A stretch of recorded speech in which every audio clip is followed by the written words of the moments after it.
Dalam episod yang lepas, aku kayu keliling Lembah Kelang bermula dengan Kuala Lumpur. Dalam perjalanan, aku dapat kawan baru dan berkena roti canai special dan teh ding dong yang legend. Jangan buat sayang, jangan takut sayang, kita cuma pijak atas bayang.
Sekarang ni ada dekat depan Sekolah Kebangsaan Sultan Hishamuddin Alam Shah. Aku dulu sekolah dekat sini dari darjah 1 sampai darjah 3. Time aku sekolah dulu bangunan ni tak ada. Dulu aku nak tunggu bapa aku jemput aku tunggu dekat sini lah. Kat sini dulu dia ada satu orang ni lah, dia jual cendol. Kat depan sekolah ni dia ada jalan bawah tanah. Dia akan pergi masuk dekat situ. Lepas tu dekat bawah ni dia, dekat bawah roundabout ni kita boleh jalan, kita boleh tembus sampai dekat DBKL tu kalau tak silap aku.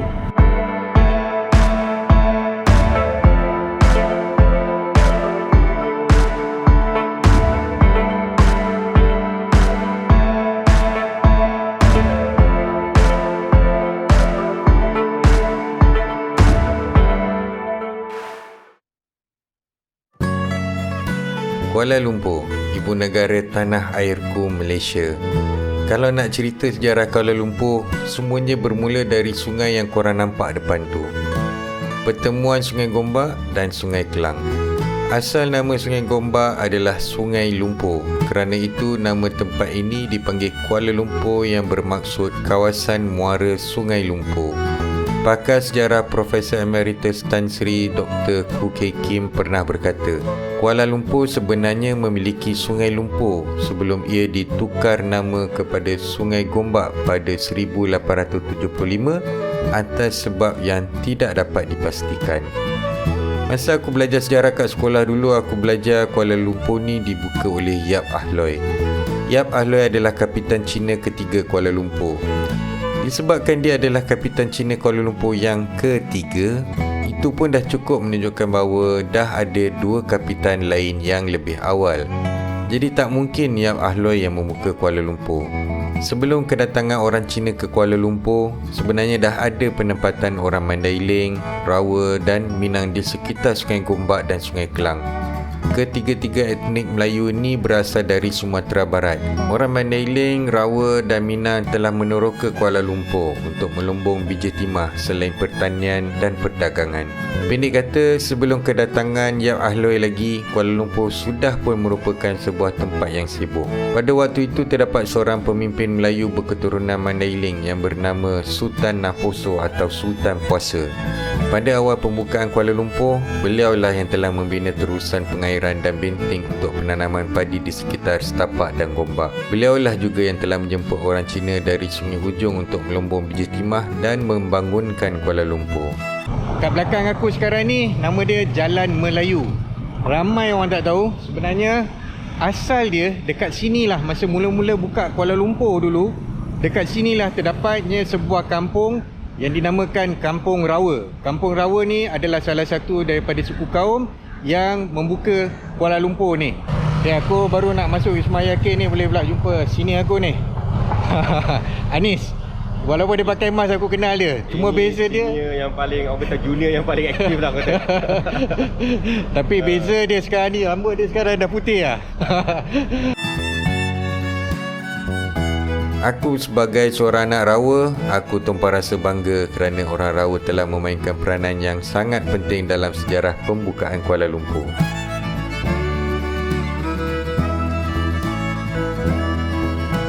Dikatakan dulu dekat tapak sekarang ni Burger King yang sekarang ni ada sebuah masjid, Masjid Kampung Rawa dulu. Apa YouTube kan? Oh ya ke? Apa jumpa Kuzami Kuzaimah.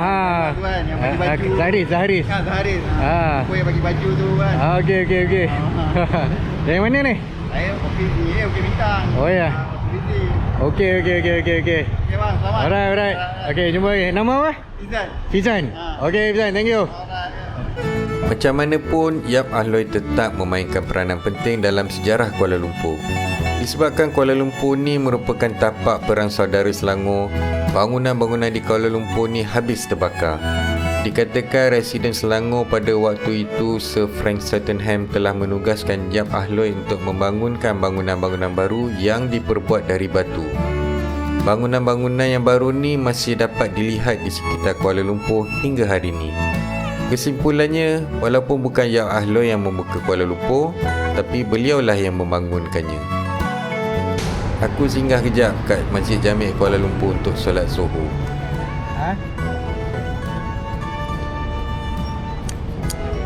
Boleh, dapat. Okey. Thank you. Okay, kita tengok macam dia je ni. Senang tak sampai sini bang. Dah lepas tu kan PKP. Saya dah follow abang punya ni. Oh ya ke? Okey. Alhamdulillah. Jumpa ya. Okay, ada satu tempat ni memang kenangan lah bagi aku. Dia dekat sini lah, dekat tempat ambil wuduk ni. Okay, apa cerita dia masa aku darjah 1 dulu.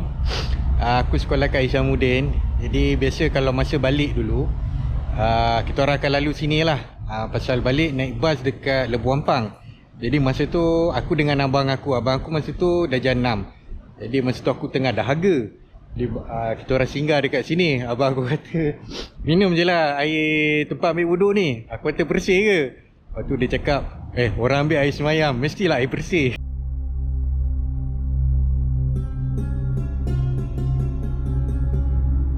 Masjid ni dibuka pada tahun 1909 berhampiran dengan pusat pentadbiran iaitu bangunan Sultan Abdul Samad di seberang Sungai Gombak. Masjid Jami' merupakan masjid utama bagi solat Jumaat dan pusat aktiviti Islam sehinggalah pembinaan Masjid Negara pada tahun 1967. Masjid ni tak dapat diperbesarkan kerana dihimpit oleh Sungai Kelang dan Sungai Gombak. Dulu kalau siapa nak solat, kena ambil wuduk dekat bucu pertemuan sungai. Beberapa lapis tangga dibina ke dalam sungai untuk memudahkan orang ramai mengambil air semayang. Reka bentuk masjid ni ikut style India Utara. Ianya diapit dengan 2 menara dan beberapa menara lebih kecil. Kubah berbawang di kemuncak Dewan Solat dan di kemuncak menara menyerupai seni bina Mogol.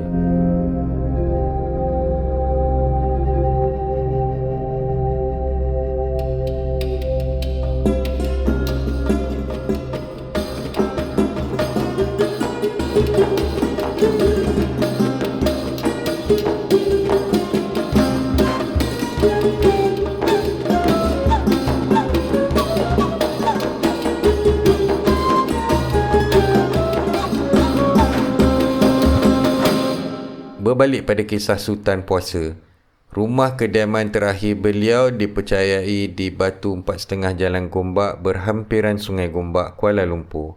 Rumah tersebut bagaimanapun dirobohkan sekitar tahun 1984. Beliau meninggal dunia pada 14 Ogos 1908 dan dikuburkan di Tanah Perkuburan Islam Jalan Ampang. Hati aku tergerak untuk ziarah kubur beliau. Orang ramai tangkap gambar dekat pintasan Saloma. Ini first time aku nak sampai ni. Sebenarnya kubur Sultan Naposo ataupun Sultan Puasa ada dekat sini. Aku ingatkan nak masuk juga tadi, tapi ada satu pintu tu dia tutup. Dia suruh masuk jalan utama. Ini pintu masuk utama Tanah Perkuburan Jalan Ampang. Aku tak sure lah aku boleh jumpa gerak kubur tu, tapi tengoklah macam mana. Alhamdulillah, urusan aku dipermudahkan. Abang ni tolong aku tunjukkan lokasi kubur Sultan Puasa. Kat sinilah kubur Allahyarham Sultan Puasa. Dekat sini dia tulis kubur Allahyarham Sultan Puasa Mandailing, Kampung Tubing. Yang tu aku tak berapa pasti. Telah kembali ke rahmatullah pada Rejab tahun 1326. Sebagai menghargai sumbangan besar Allahyarham Sultan Puasa, marilah kita sama-sama mendoakan agar beliau ditempatkan bersama para syuhada dan solihin. Amin ya rabbal alamin.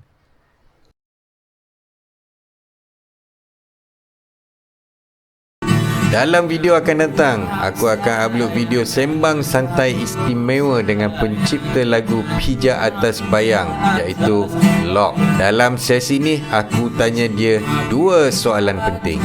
Apakah maksud Dragon Back? Apakah maksud Pong? Nanti aku gagal punya. Nantikan.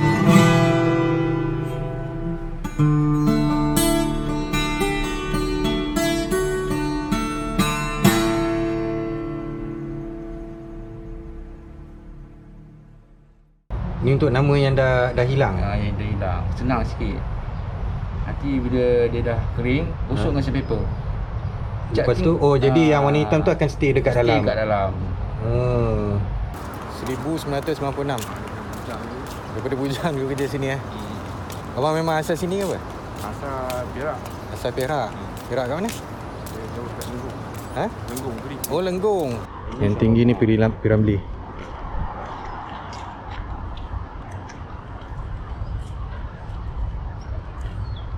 Ini Saloma. Dekat sana Piramli. Oh, ni Norizan. Nasi. Ini mini lemak. Oh, ini Mini Loma. Okey. Ini Norizan. Ini Pendeta Zabah.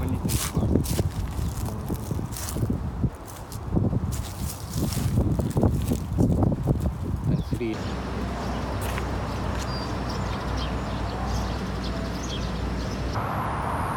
African Rifles on active service.